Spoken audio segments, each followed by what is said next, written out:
नमस्कार मित्रों, मैं भवानी शुफाल अपने YouTube चैनल भानुमति के पिटारे में आपका स्वागत करती हूँ। आज इस पिटारे से क्या निकला है? आज इस पिटारे से निकली है एक सीख।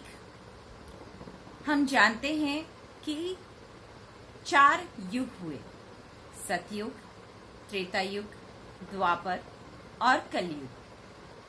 कलयुग जिसमें हम अभी रह रहे हैं।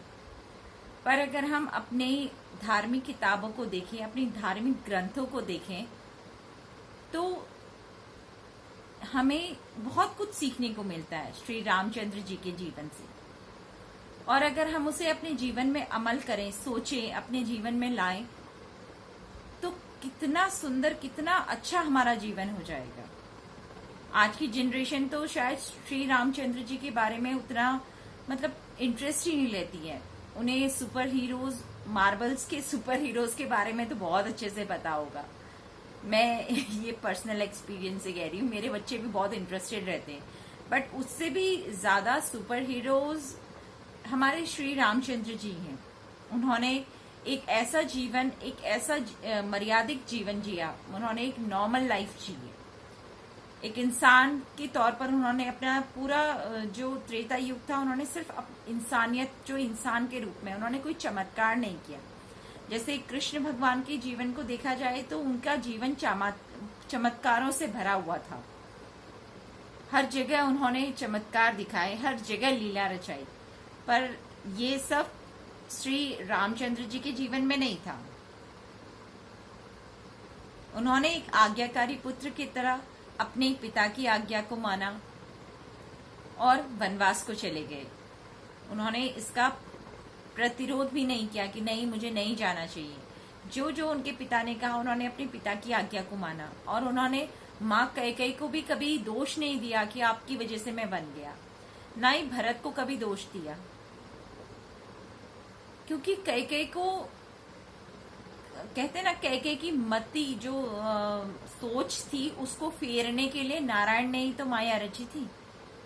अगर कैकेयी राम को वनवास नहीं भेजती, श्री राम को वनवास नहीं भेजती, तो क्या रावण का वध होता?